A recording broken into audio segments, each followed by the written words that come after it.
हाँ, नमस्कार दोस्तों एवं छात्र छात्राओं। आज GK Ravindra Chauhan YouTube channel के ऊपर मैं फिर से हाजिर हूँ एक नए टॉपिक करौली का यादव वंश। करौली का यादव वंश। देखो, राजस्थान में एकीकरण से पहले और 19 रियासत थी, यानी आज का जो राजस्थान है यहां पर पहले अलग अलग रियासत हुआ करती थी। जैसे ये उदयपुर, राजसमंद, चित्तौड़गढ़, भीलवाड़ा, ये मेवाड़ रियासत राजस्थान की सबसे प्राचीन रियासत। फिर राजस्थान की सबसे नवीनतम रियासत ये झालावाड़। झालावाड़ राजस्थान की सबसे नवीनतम रियासत। जनसंख्या में सबसे बड़ी रियासत ये जयपुर। क्षेत्रफल में सबसे बड़ी रियासत मारवाड़, जोधपुर के आसपास का क्षेत्र। इसी प्रकार से जनसंख्या और क्षेत्रफल दोनों में सबसे छोटी रियासत थी शाहपुरा। शाहपुरा है कहां पर? भीलवाड़ा में। यानी ये 19 रियासत थी राजस्थान में एकीकरण से पहले। 19 में से लगभग 14-15 का रियासतों का इतिहास में GK Ravindra Chauhan YouTube channel के ऊपर डाल चुका हूं। बाकी में भी एक एक रियासत का इतिहास आपको पढ़ाया जाएगा। देखो, भी बता देता हूं, लॉकडाउन के बाद में राजस्थान पुलिस की भर्ती वर्तमान समय में सबसे बड़ी है। तो मैंने पहले राजस्थान जीके डाला है, इंडिया जीके इससे पहले डाल दिया था। लॉकडाउन के दौरान राजस्थान का भूगोल, राजस्थान की कला संस्कृति और राजस्थान का इतिहास। 19 रियासतों में से 14-15 रियासतों का इतिहास हो गया, बाकी का और डाल दूंगा। इतिहास कंप्लीट होने के बाद में राजस्थान की राजनीतिक व्यवस्था, आर्थिक व्यवस्था और राजस्थान की समसामयिकी, इसके बाद में इंडिया जीके की शुरुआत करेंगे, विश्व जीके की भी शुरुआत करेंगे। पहले भारत का पूरा इतिहास, भारत की राजनीतिक व्यवस्था ये मैं डाल चुका हूं। अब अर्थशास्त्र और ये जो डाले गए हैं वो भी नए तरीके से, उनमें थोड़ा बहुत संशोधन जो भी होगा, और कंपटीशन में पूछे हुए जो भी प्रश्न है वो सारे आपको डाले जाएंगे। जो बच्चा इस YouTube चैनल के ऊपर रेगुलर रहेगा उसकी सफलता की मैं निश्चित तौर के ऊपर गारंटी दिलाता हूं। कोई भी टॉपिक छोड़ा नहीं जाएगा किसी भी तरीके का। और जिस टॉपिक की कमी हो कमेंट करके आप मेरे को बता दीजिए, 2-3 दिन में वो टॉपिक YouTube के ऊपर मिलेगा। जब से लॉकडाउन लगा है तो ऑफलाइन क्लासेस संभव नहीं हो सकती, लेकिन फिर भी मैंने YouTube के ऊपर 2-3 वीडियो रोजाना डाली है। यानी मैंने ऑफलाइन की तरीके से ही काम किया है। ये लॉकडाउन में पढ़ने के ऊपर कोई पाबंदी नहीं है। कुछ स्टूडेंट पूछते हैं कि राजस्थान पुलिस की परीक्षा कब होगी, पटवारी की कब होगी, रिट आएगी या नहीं आएगी। ये हो सकता है कि थोड़ी बहुत लेट हो सकती है निर्धारित समय से परीक्षाएं, लेकिन ये ऐसा तो है नहीं कि परीक्षा होगी ही नहीं। तो अपने आप को पॉजिटिव रखें, अपनी तैयारी जरूर रखें, क्योंकि लंबी तैयारी होगी तभी भी कंपटीशन में अच्छे नंबर आएंगे। तो पढ़ते रहें। हमें इस बात की चिंता नहीं करनी कि वैकेंसी कब आएंगी कब नहीं आएंगी। अपनी तैयारी को एकदम मजबूत रखें। तो जो बच्चा इस चैनल के ऊपर रेगुलर रहेगा उसकी सफलता की मैं निश्चित तौर पर गारंटी दिलाता हूं। करौली का यादव वंश, यानी करौली, यहां पर एक रियासत हुआ करती थी करौली, जिसका प्राचीन नाम था गोपालपाल। करौली, इसका प्राचीन नाम था गोपालपाल। अब देखो, करौली रियासत के ऊपर और यादव वंश का शासन हुआ करता था। यादव वंश का शासन हुआ करता था। अब ये यादव कौन थे, कौन इसका महत्वपूर्ण शासक बना है, इसके ऊपर जो प्रश्न बनते हैं वो देखते हैं। ये राजस्थान हो गया। प्रत्येक चीज मैप के ऊपर आपको क्लियर कराई जाएगी। जो चीज जहां पर है बिना हटे उसको उसी स्थान के ऊपर पढ़ा जाएगा। तो करौली जैसलमेर रियासत है। ये जैसलमेर में भाटी वंश के शासकों ने शासन किया, और भाटी वंश के शासन अपने आप को यदुवंशी मानते हैं। तो जैसलमेर के बाद यदुवंशी क्षत्रियों का दूसरा राजस्थान में रियासत थी करौली। करौली। तो जैसलमेर के बाद पहला क्वेश्चन,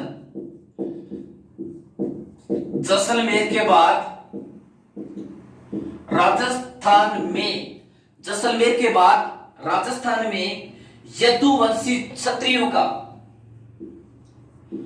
यदुवंशी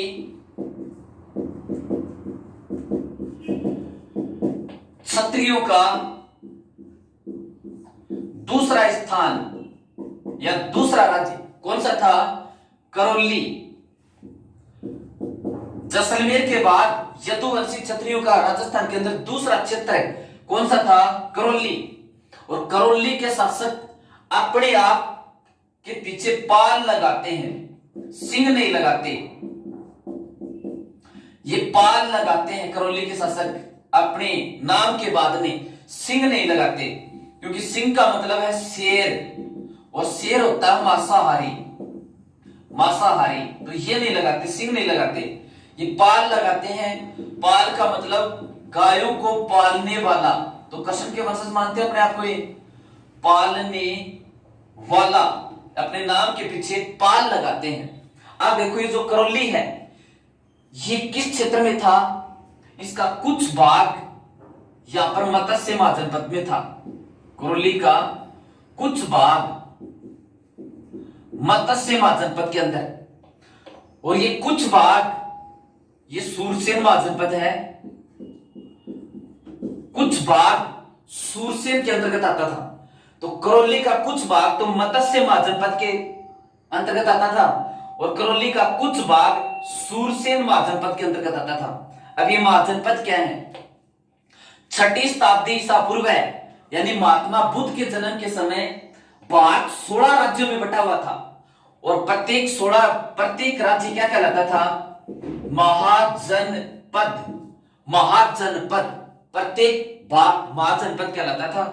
फिर इसके बाद में जनपद युग आया, फिर अलग से राजपूत युग, फिर दिल्ली सल्तनत, फिर मुगल साम्राज्य, इस तरह से काल अलग अलग बढ़ते गए।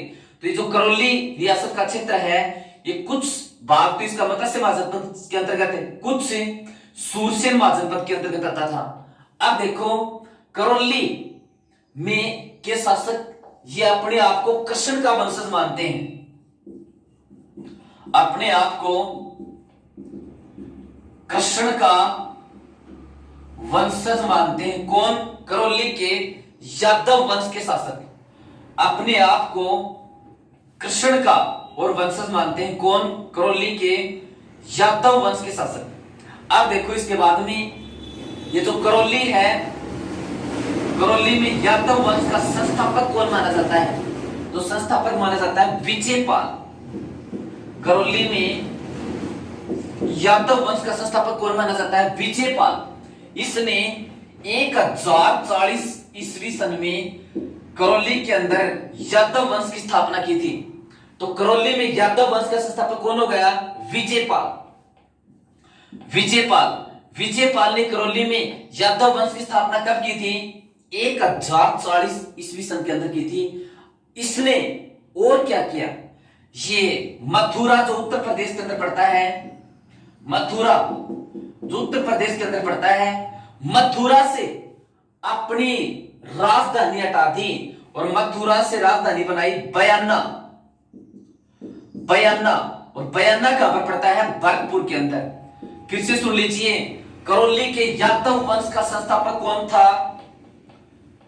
करौली के यादव वंश का संस्थापक कौन था? विजयपाल। यादव वंश की स्थापना इसने कब की थी? 1040 ईस्वी सन के अंदर की थी। और इसने मथुरा जो उत्तर प्रदेश के अंदर पड़ता है, मथुरा से राजधानी कहां पर बना दी? बयाना। मथुरा से राजधानी कहां पर बना दी? बयाना बना दी। किसने? विजयपाल ने। अब देखो इसके बाद में अगला 2 नंबर शासक तिमनपाल। 2 नंबर शासक तिमनपाल। तिमनपाल, इस तिमनपाल के ऊपर क्या प्रश्न बनते हैं? एक तो इसने करौली के अंदर यहां पर तिमनगढ़ दुर्ग का निर्माण करवाया। तिमनगढ़ दुर्ग का निर्माता, तिमनगढ़ दुर्ग का निर्माता। तिमनगढ़ दुर्ग इसने कहां पर बनवाया था? करौली के अंदर बनवाया था। तो करौली के तिमनगढ़ दुर्ग का निर्माण किसने करवाया था? तिमनपाल ने, जो यादव वंश का शासक था। 1196 के अंदर मोहम्मद गोरी का इस दुर्ग के ऊपर अधिकार हो गया। 1196 में तिमनगढ़ 1196 में तिमनगढ़ के ऊपर और किसका अधिकार हो गया? मोहम्मद गोरी का अधिकार हो गया। 1196 में तिमनगढ़ के ऊपर और किसका अधिकार हो गया? मोहम्मद गोरी का अधिकार हो गया। फिर देखो, मोहम्मद गोरी का जब इस क्षेत्र के ऊपर अधिकार हो गया, तिमनगढ़ दुर्ग के ऊपर, तो इस रियासत के ऊपर ही अधिकार हो गया। फिर कुछ यादव लोग परेशान होकर के तिजारा व अलवर की ओर चले गए। यहाँ पर तिजारा और अलवर की ओर चले गए। उनको खाने खाना नाम से पुकारा गया। देखो, इससे तिमनपाल ने करौली के अंदर तिमनगढ़ दुर्ग का निर्माण करवाया था। 1196 के अंदर मोहम्मद गोरी ने इसके ऊपर अधिकार कर लिया। अब मोहम्मद गोरी ने जब अधिकार कर लिया तो कुछ लोग परेशान होकर के तिजारा और अलवर चले गए। कुछ लोग परेशान होकर के तिजारा व अलवर चले गए, जो खाना कहलाए। जो क्या कहलाए? खाना नाम से पुकारे गए या खाने खाना कहलाए।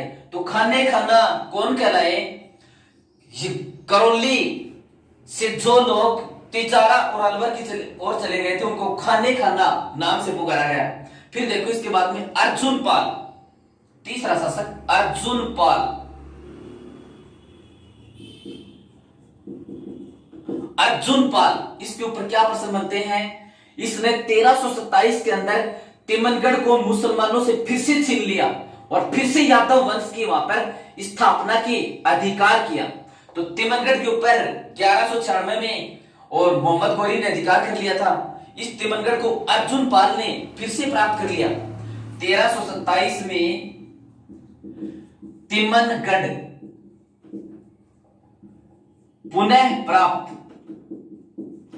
तिमनगढ़ पुनः प्राप्त। और पुनः प्राप्त किससे छीना? मुस्लिमों से छीना। व तिमनगढ़ पर यादव वंश का आधिपत्य, या इसको अधिकार भी कह सकते हैं। तिमनगढ़ के ऊपर यादव वंश का आधिपत्य पुनः किसने स्थापित किया? अर्जुन पाल ने स्थापित किया था। ठीक है। फिर देखो, इस अर्जुन पाल ने 1348 के अंदर कल्याणपुर कस्बा बसाया, जो वर्तमान में क्या कहलाता है? करौली कहलाता है। इस अर्जुन पाल ने 1348 के अंदर इसने एक कस्बा बसाया, कल्याणपुर कस्बा। कल्याणपुर बसाया, जो वर्तमान में